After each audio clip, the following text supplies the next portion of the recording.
Images here of Ukrainian President Volodymyr Zelenskyy arriving in Berlin this morning for a two-day international summit to drum up support for Ukraine and plan its post-war reconstruction.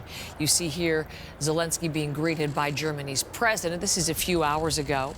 He's going to hold talks today with German Chancellor Olaf Scholz as well and address the German parliament, the Bundestag, a little bit later on this morning. Abby Kugathasan has the very latest details.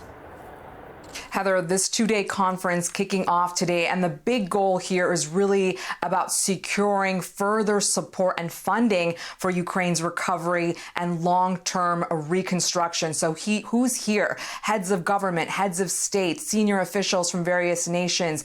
There are also international organizations, members of civil society groups, and the private sector. They are looking at launching 95 investment projects to come out of this conference. And it's really all about showing and signaling that Ukraine, despite the fact that it's fighting this war against Russia, that it's reliable for investors to invest in. Now, another major part of this conference is heavy focus on Ukraine's energy infrastructure. As some of our viewers may be aware and know, Russian attacks on that infrastructure has really been consistent and repeatedly happening over the course of the last few months. Even places like the capital are facing ration electricity and power. There are rolling blackouts in other parts of the country. And Ukraine has repeatedly asked its Western allies for more ammunition for its air defense systems to intercept those Russian drones and missiles. And so this is a big part of that conversation as well. We've already heard from some major speakers at the conference this morning where President Zelenskyy is in attendance here in Berlin.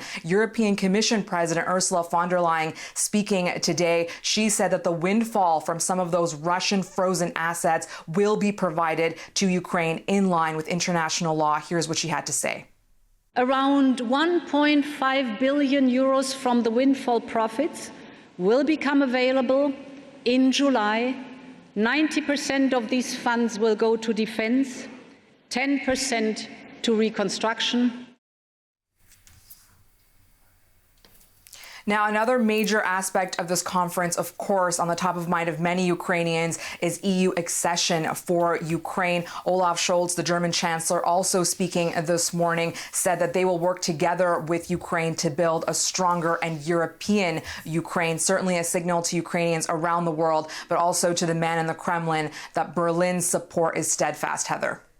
Olaf Scholz will be having direct talks one-on-one with President Zelenskyy, and Zelenskyy is scheduled, as well as I was mentioning, Abby, to speak in the German parliament in just a few hours' time. So do we have any details about his message or his ask to German officials? What do you know about that?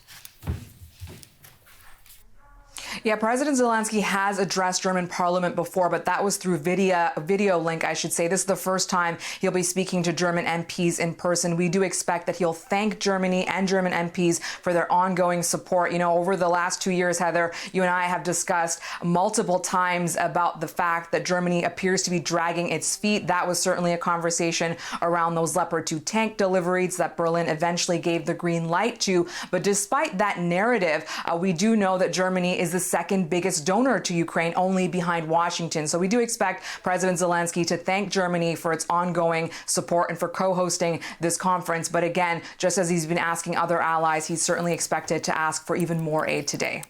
That is Abby Kugathasan. Thank you very much, Abby.